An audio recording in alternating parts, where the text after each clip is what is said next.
মৰমৰ ছাত্ৰ ছাত্ৰীসকল আজিৰ ভিডিঅ'টোত আমি ক্লাছ 6 তোমালোকৰ সায়েন্স কিতাপটোৰ 4 নম্বৰ চেপ্টাৰ চুম্বকৰ সৈতে খেলো আহা এই চেপ্টাৰটোৰ আমি সকলোবোৰ প্ৰশ্ন উত্তৰ আজি আমি এইটো ভিডিঅ'ত আলোচনা কৰিম আৰু প্ৰশ্ন উত্তৰবোৰ একেবাৰে সহজ আৰু একেবাৰে চুটিকৈ লিখি দিয়া হৈছে তোমালোকে ভিডিঅ'টো চালে বুজি পাবা সো ভিডিঅ'টো হেকলৈকে চাই থাকিবা এতিয়া আহা অনুশীলনীত এতিয়া অনুশীলনীৰ 1 নম্বৰ প্ৰশ্নটো তাহা কি কৈছে খালি ঠাই পূৰণ কৰা ইয়াত মই আগতীয়াকৈ লিখি ৰাখিছো যাতে ভিডিঅ'টো দীঘল নহয় তোমালোকে অকল কনসেপ্টটো হে বুজিব লাগে এতিয়া চোৱা এই নম্বৰটোত কি আছে চুম্বকে আকৰ্ষণ কৰা পদাৰ্থবোৰক চুম্বকীয় পদাৰ্থ বলে চুম্বকে যিবোৰ পদাৰ্থক আকৰ্ষণ কৰে সেইবোৰ পদাৰ্থক চুম্বকীয় পদাৰ্থ বলে আৰু চুম্বকে আকৰ্ষণ নকৰা পদাৰ্থক অচুম্বকীয় পদাৰ্থ বলে এটো মনত ৰাখিবা ইংৰাজীত materials that are attracted by magnet are called magnetic materials আৰু যদি আকৰ্ষণ নকৰে not attracted by magnet are called non-magnetic materials ঠিক আছে এতিয়া বি নম্বৰটো চোৱা বিভিন্ন কামৰ বাবে কৃত্ৰিমভাৱে তৈয়াৰ কৰা চুম্বকক কি বলে কৃত্ৰিম চুম্বক বুলি কোৱা হয় কৃত্ৰিমভাৱে তৈয়াৰ কৰা চুম্বকক কৃত্ৰিম চুম্বক আৰু ইংৰাজীত কোৱা হয় artificial magnet magnets made artificially for various purpose are called artificial magnet সিটো চোৱা ৰবৰ চুম্বকীয় পদাৰ্থ নহয় কাৰণ ৰবৰক চুম্বকে আকৰ্ষণ নকৰে ইংৰাজীত rubber is not a magnetic substance দুই নম্বৰত কি আছে এডাল চুম্বক এডাল দণ্ড চুম্বকক দুটুকুৰা কৰিলে আমি একে ধৰণৰ দুটা দণ্ড চুম্বক পাম এতিয়া চোৱা দণ্ড চুম্বক এডাল আমি যিমানবাৰ টুকুৰা কৰিম আমি হেইকেটা দণ্ড চুম্বকে আকৌ পাম কাৰণ চুম্বকৰ দণ্ড চুম্বকৰ কি থাকে দুটা মেৰু থাকে এনেকুৱা চোৱা এটো চুম্বক আছে এটো আমাৰ নৰ্থ পোল আৰু এটো সাউথ পোল এতিয়া মাজত আমি ভাঙি দিলো ভাঙি দিয়াতে আমাৰ দুটা চুম্বক হল এখিনি দুটা চুম্বক হল তো ইয়াৰো নৰ্থ পোল হৈ যাব আৰু সাউথ পোল হৈ যাব ইয়াৰো নৰ্থ পোল আৰু সাউথ পোল হ'ব সো আমি ম্যাগনেটিক দণ্ড চুম্বক এডালক আমি যিমানবাৰ ভাঙিম আমি হিমান কেটা আকৌ দণ্ড চুম্বক পাম বুজি পালা কথাটো ইয়াত ইংৰাজীত কি কৈছে চোৱা if we break a bar magnet equally into two pieces we will get two magnets next one number 2 দুডাল চুম্বকৰ একে মেৰুৱে বিকৰ্ষণ কৰে ইয়াত এটা কথা মনত ৰাখিবা যে চুম্বকৰ দুডাল চুম্বকৰ একে মেৰুৱে বিকৰ্ষণ কৰে আৰু বিপৰীত মেৰুৱে কি কৰে আকৰ্ষণ কৰে দুডাল চুম্বকৰ বিপৰীত মেৰুৱে আকৰ্ষণ কৰে এতিয়া এটা চুম্বকৰ উত্তৰ মেৰু আৰু আনটো চুম্বকৰ দক্ষিণ মেৰুৱে কি কৰিব আকৰ্ষণ কৰিব আৰু এটা চুম্বকৰ উত্তৰ মেৰু আনটো চুম্বকৰ উত্তৰ মেৰু তো এই দুটা কি হ'ব বিকৰ্ষণ কৰিব বুজি পালা কথাটো এতিয়া each was similar poles of two magnets repel each other repel এটো বিকৰ্ষণ repel কোৱা হয় বিকৰ্ষণ attract আকৰ্ষণক কোৱা হয় attract ঠিক আছে আৰু এপত কি কৈছে magnets always have two poles ইয়াত দুটা ম্যাগনেটৰ সদায় দুটা পোল থাকে চুম্বকৰ সদায় দুটা মেৰু থাকে ম্যাগনেটৰ সদায় দুটা মেৰু থাকিব এটো মনত ৰাখিবা ঠিক আছে ইয়াত অকল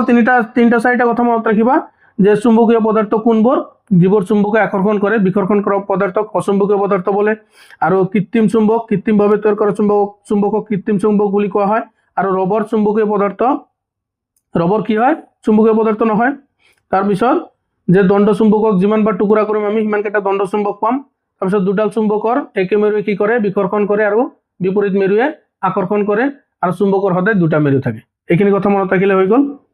এতিয়া নেক্সট আহা 2 নম্বৰত সত্য উক্তিবোৰত ৰাইট চিন দিয়া কি কৈছে চুম্বকে সকলো ধৰণৰ পদাৰ্থক আকৰ্ষণ কৰে চুম্বকে সকলো ধৰণৰ পদাৰ্থক আকৰ্ষণ নকৰে চুম্বকে অকল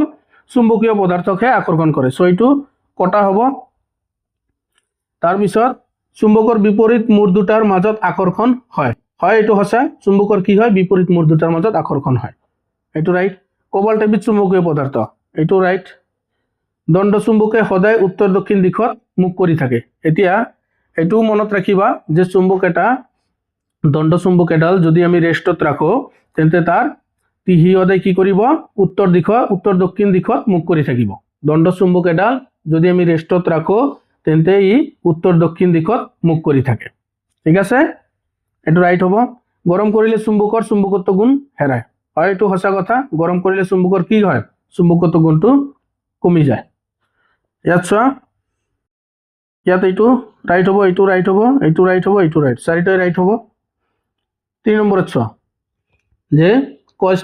স্তম্ভ মিলাব দিছে কম্পাস যন্ত্ৰৰ হলা ইয়াত চোৱা কম্পাস যন্ত্ৰৰ হলা স্থিৰ অৱস্থাত উত্তৰ দক্ষিণ দিশত অৱস্থান কৰে এইটো হ'ব 1 ৰ লগত ডি হ'ব লোৰ গজাল কি চুম্বকৰ দ্বাৰা আকৰ্ষিত হয় এইটো চিৰ লগত হ'ব মেগনাইট প্ৰথম আৱিষ্কাৰ হোৱা চুম্বক আৰু স্থায়ী চুম্বক চুম্বকত্ব গুণ দীৰ্ঘ সময়ৰ বাবে থাকে ইয়াত কম্পাছৰ লগত হ'ব এইটো at steady state it remains in north south direction iron nails is attracted by magnet the first magnet discovered এইটো magnetite হ'ব the first magnet discovered আৰু permanent magnet এইটো হ'ব the magnetic property remains for a long time ঠিক আছে এতিয়া next আহা 4 নম্বৰটো চাই লোৱা কি কৈছে যে স্তম্ভ 1ত চুম্বকৰ এটা মূৰৰ অৱস্থিতি দেখুওৱা হৈছে স্তম্ভ 2ত প্ৰত্যেক ক্ষেত্ৰত কেনে ধৰণৰ ক্ৰিয়া কৰে দেখুওৱা হৈছে এতিয়া খালি ঠাইবোৰ পূৰণ কৰা এতিয়া চোৱা খালি ঠাইবোৰ আমাক পূৰ কৰিব দিছে ইয়াত এইবোৰ চুম্বকৰ মেৰু আৰু ইয়াত আকৰ্ষণ কৰে না বিকৰ্ষণ কৰে সেইটো আমি লিখিব লাগে এতিয়া চোৱা উত্তৰ মেৰু দুয়োটাই আমাৰ সেম মেৰু তো আমাৰ কি কৰিব বিকৰ্ষণ কৰিব সো ইয়াত খালি ঠাইত বিকৰ্ষণ লিখিবা আৰু উত্তৰ এতিয়া চোৱা ইয়াত আছে আকৰ্ষণ সো মেৰু কি হ'ব লাগিব এটা উত্তৰ দি আছে আনটো কি হ'ব লাগিব দক্ষিণ হ'ব লাগিব তাৰ পিছত ইয়াত দক্ষিণ উত্তৰ দিছে দুয়োটা বেলেগ বেলেগ মেৰু সো এইটো কি হ'ব আকৰ্ষণ হ'ব আৰু ইয়াত বিকৰ্ষণ দিছে সো এটা দক্ষিণ দি আছে আনটো মোৰ কি হ'ব লাগিব সেইটো আমাৰ দক্ষিণে হ'ব লাগিব সো দক্ষিণ হ'ব এইটো দক্ষিণ এইটো বিকৰ্ষণ হ'ব আৰু ইংৰাজীত যে নৰ্থ এইটো কি হ'ব ৰিপালশন হ'ব আৰু এইটো আছে এট্ৰাকশন সো এটা নৰ্থ আছে এটা সাউথ হ'ব সাউথ নৰ্থ আছে দুয়োটা বেলেগ বেলেগ আছে সো এট্ৰাকশন হ'ব আৰু ইয়াত ৰিপালশন আছে এটা সাউথ আছে সো এইটো আমাৰ সরি এইটো সাউথ হ'ব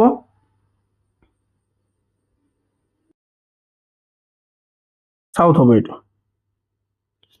সাউথ হ'ব দুয়োটাই সাউথ হ'ব ইয়াত সাউথ লিখিবা সাউথ দুয়োটাই একে থাকিলে আমাৰ ৰিপালশন ঠিক আছে এতিয়া আহা 5 নম্বৰত যে শুদ্ধ উত্তৰৰ গোলটো সম্পূৰ্ণকৈ পূৰ কৰা 1 নম্বৰত কি কৈছে তলৰ কোনবিধ চুম্বকীয় পদাৰ্থ ইয়াত চোৱা আলপিন ৰবৰ প্লাষ্টিকৰ খাৰু কাঠৰ স্কেল এই তিনিটা আমাৰ ৰবৰ প্লাষ্টিক আৰু কাঠ এই তিনিটা আমাৰ কি হয় চুম্বকে আকৰ্ষণ নকৰে ছয়টো চুম্বকীয় পদাৰ্থ এইবোৰ নহব আলপিনটো হ'ব আমাৰ চুম্বকীয় পদাৰ্থ তাৰপিছত 2 নম্বৰত তলৰ কোনবিধ অচুম্বকীয় পদাৰ্থ লোৰ গজালটো চুম্বকীয় সেফটি পিনটো চুম্বকীয় আলপিনটো চুম্বকীয় ৰাবাৰ বেণ্ডটো কি হ'ব অচুম্বকীয় পদাৰ্থ এইবোৰ গোল কৰি দিয়া এটো এ আছে সো এটো এনেদৰে মাৰ্ক কৰি দিয়া গোল কৰি দিয়া ইয়াত পুৰ কৰাই দিয়া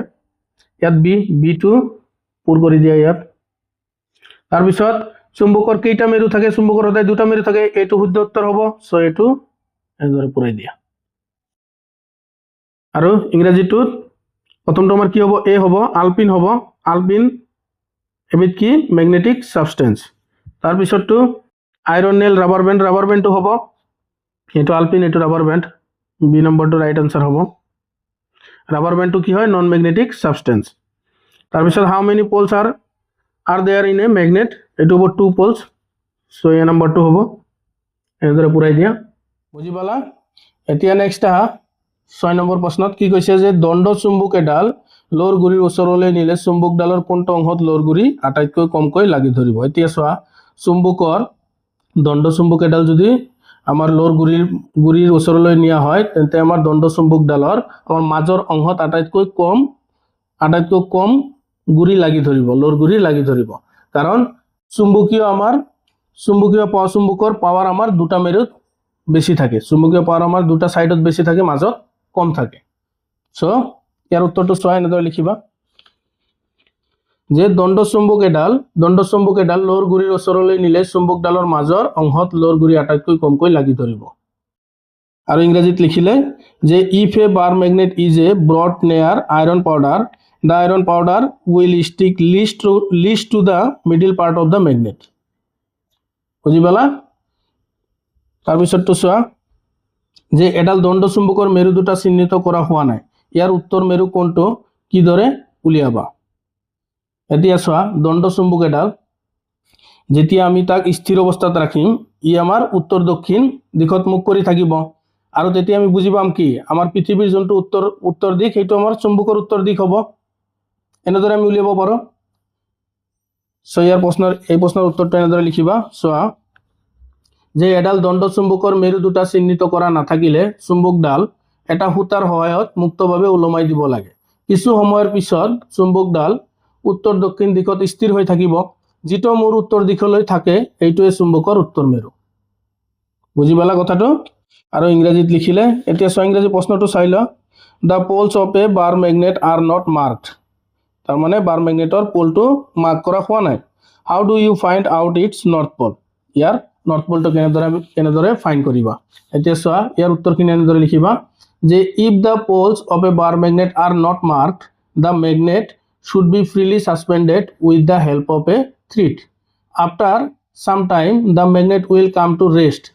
in the north-south direction. The end that points towards the north is the north pole of the magnet. এখানে লিখি দিবা একেবারে সহজভাৱে লিখি দিয়া হৈছে ইয়াতকৈ আৰু সহজ হ'ব নোৱাৰে বা ছুটি হ'ব নোৱাৰে চোৱা নেক্সট কি কৈছে 8 নম্বৰত চোৱা একক মেৰুযুক্ত চুম্বক পাব পাৰোনে এটো আমি নোৱাৰো একক মেৰু এটা মেৰু থকা চুম্বক আমাৰ নাই চুম্বকৰ সদায় দুটা মেৰু থাকে ইয়াত কৈছে can we get magnet with unit pole no we can't get a magnet with single pole বা ইউনিট পোল ইয়াত চোৱা ইয়াৰ উত্তৰটো এনেদৰে লিখিবা একক মেৰুযুক্ত চুম্বক পাব নোৱাৰি ইংৰাজীত লিখিলে we can not get a magnet with unit pole ঠিক আছে নেক্সট চোৱা 9 নম্বৰ চুম্বকৰ যিকোনো দুটা ধৰ্ম লিখা চুম্বকৰ দুটা ধৰ্ম লিখিব দিছে চুম্বকে কি কৰে চুম্বকীয় পদাৰ্থক আকৰ্ষণ কৰে আৰু চুম্বকৰ দুটা মেৰু থাকে সো এই দুটা লিখি দিলে হৈ যাব চোৱা write down any two properties of magnet চোৱা দুটা প্ৰপাৰ্টি লিখিব দিছে ইয়াত লিখিবা চুম্বকৰ দুটা ধৰ্ম এক নম্বৰত লিখিবা চুম্বকে যিকোনো চুম্বকীয় পদাৰ্থক আকৰ্ষণ কৰে আৰু দুই নম্বৰত লিখিবা চুম্বকৰ দুটা মেৰু থাকে ইংৰাজীত লিখিলে two properties of a magnet A magnet attracts magnetic substances towards itself. আর 2 নম্বর লিখিবা a magnet always has two poles. ঠিক আছে নেক্সট 10 নম্বৰ কি কৈছে লোৰ গজাল এটা কিদৰে চুম্বকলৈ পৰিণত কৰিবা এম কৈছে how do you convert an iron nail into a magnet এতিয়া চোৱা এটো আমি কেনেকৈ কৰিব পাৰো এটা লোৰ গজালৰ ওপৰত যদি একে দিশতে এটা ডিৰেকশনতে যদি আমি বাৰবাৰ এটা চুম্বক গহ তেন্তে আমাৰ এইটো আমাৰ লোৰ গজালটো আমাৰ চুম্বকত পৰিণত হয় বুজি পালা এতিয়া চোৱা ইয়াৰ উত্তৰটো এনেদৰে লিখিবা যে লোৰ গজাল এটা চুম্বকলৈ পৰিণত কৰিবলৈ এটা দণ্ড চুম্বকৰ একেটা মেৰু লোৰ গজালটোৰ ওপৰত একে দিশে বহুবাৰ ঘহিব লাগে কিছু সময় পিছত গজালটো চুম্বকীয় গুণ লাভ কৰি চুম্বকত পৰিণত হয় একেবাৰে ইজি সো ইংৰাজীত লিখিলে to convert an iron nail into a magnet one pole of a bar magnet should be rubbed over the iron nail repeatedly in the same direction after some time the nail acquires magnetic properties and becomes a magnet next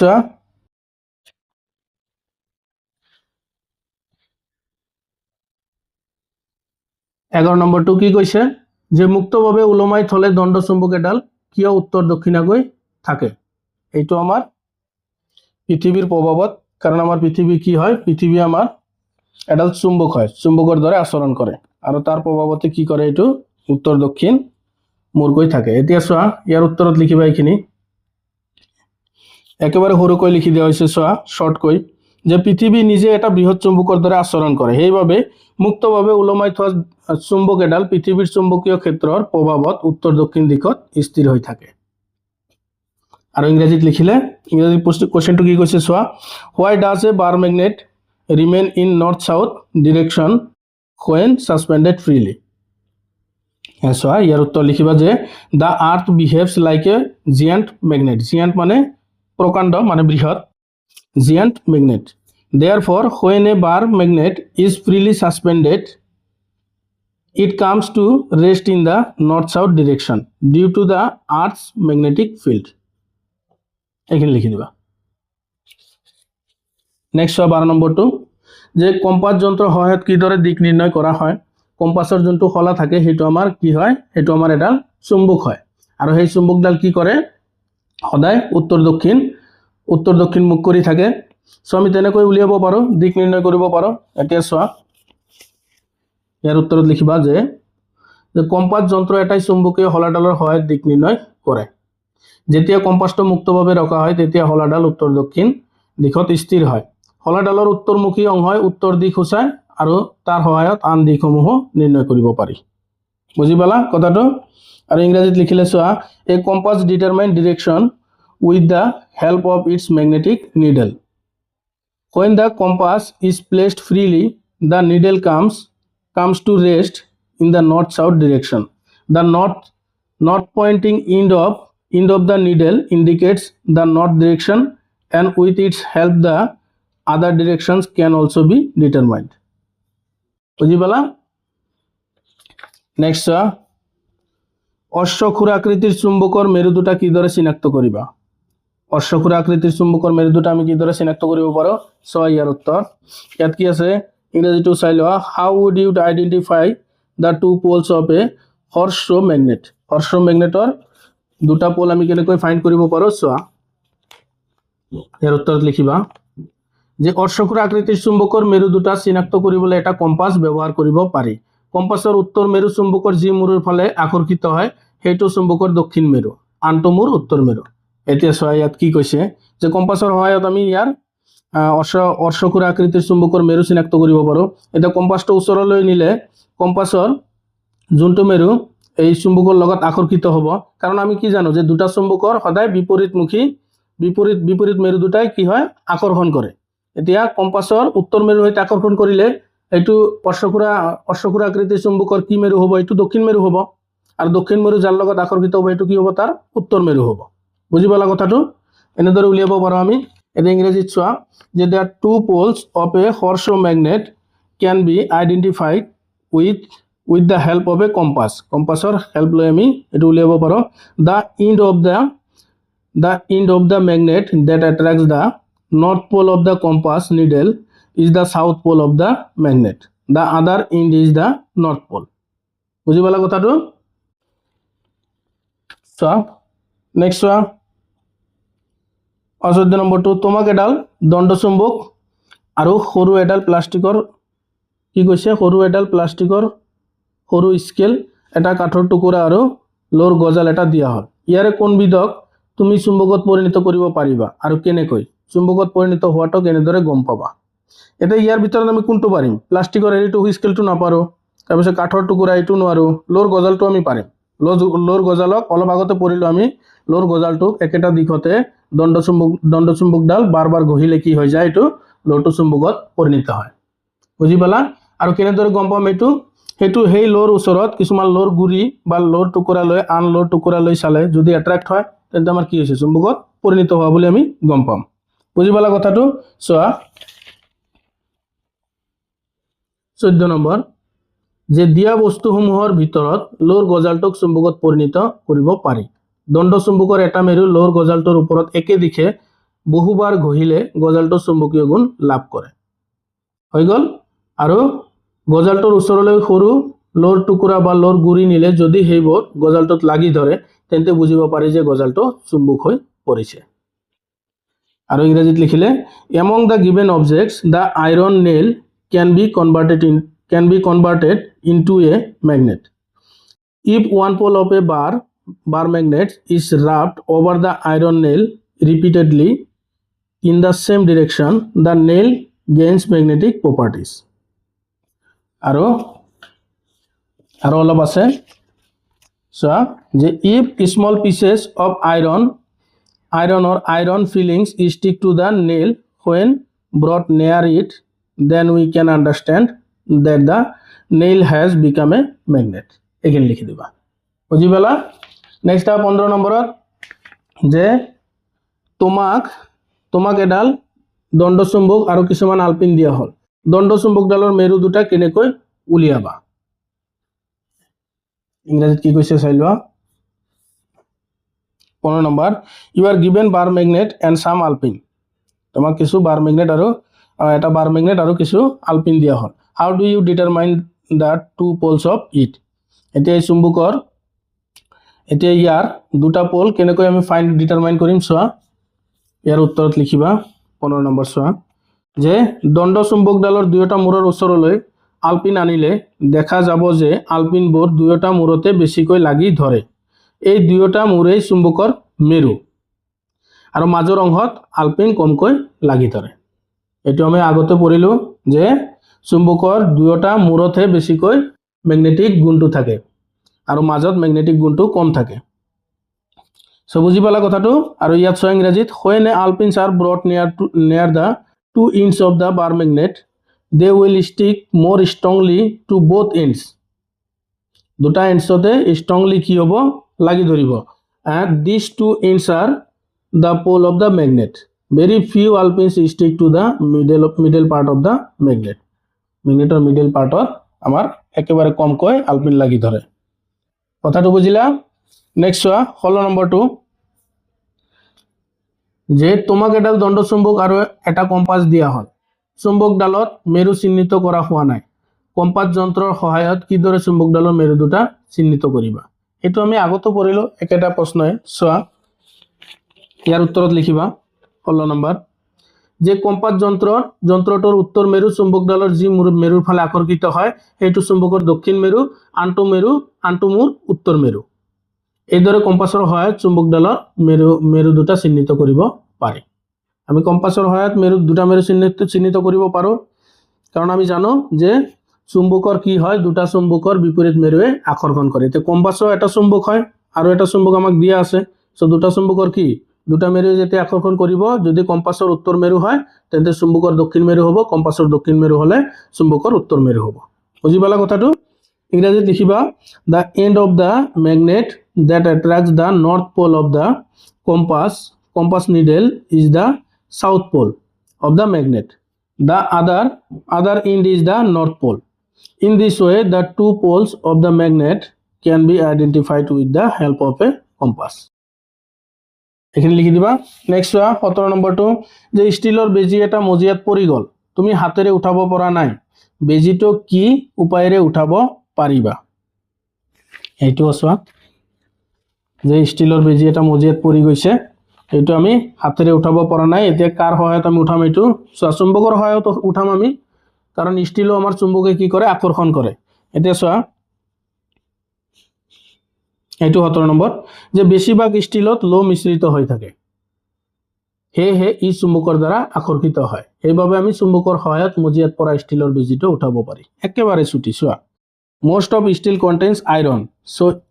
it is attracted by a magnet therefore a steel needle can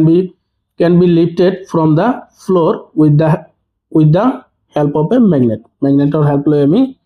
কি কৰিব পাৰো এই steel needle উঠাব পাৰো বুজি পালা কথাটো এতিয়া 18 নম্বৰটো চোৱা এক প্ৰশ্ন যে ধৰা হল তুমি এখন নতুন ঠাইলৈ ফুৰিবলৈ গলা তোমাৰ লগত এটা কম্পাস যন্ত্ৰ আছে তুমি কি দৰে ঠাইখনৰ দিশ নিৰ্ণয় কৰিবা এতে কম্পাসত আমাৰ কি থাকে কম্পাসত এটা ম্যাগনেট থাকে আমাৰ এই ম্যাগনেটটো কি কৰে যেতিয়া আমাৰ ৰেষ্ট অৱস্থাত আহে তেতিয়া আমাৰ কি উত্তৰ আৰু দক্ষিণ দিশত মুখ কৰি থাকে সো তেনেকৈ আমি উলিয়াব পাৰো এতিয়া চোৱা ইয়াৰ উত্তৰত লিখিবা যে কম্পাস যন্ত্ৰটো সমতল ঠাইত ৰাখিম কিছু সময় পিছত কম্পাসৰ চুম্বকীয় খলাডাল উত্তৰ দক্ষিণ দিশত স্থিৰ হ'ব খলাডালৰ উত্তৰমুখী অংশই উত্তৰ দিশ দেখুৱাব তাৰ সহায়ত দক্ষিণ পূব আৰু পশ্চিম দিশ সহজে নিৰ্ণয় কৰিব পাৰি আৰু ইংৰাজীত লিখিলে I will place the compass on a flat surface after some time the magnetic needle of the compass will come to rest in the north south direction the north pointing end of the needle will show the north direction with its help the south east and west directions can also be determined easily বুজি পালা একেবাৰে সহজভাৱে লিখি দিয়া হৈছে just তোমালোকে এইবোৰ note কৰি পঢ়িব লাগে ঠিক আছে এতিয়া ভিডিওটো ইয়াতে শেষ কৰিছো আৰু এই প্ৰশ্ন উত্তৰ লৈ যদি তোমালোকৰ কোনো ধৰণৰ ডাউট থাকে তেন্তে কমেন্ট সেকশনত জনাবা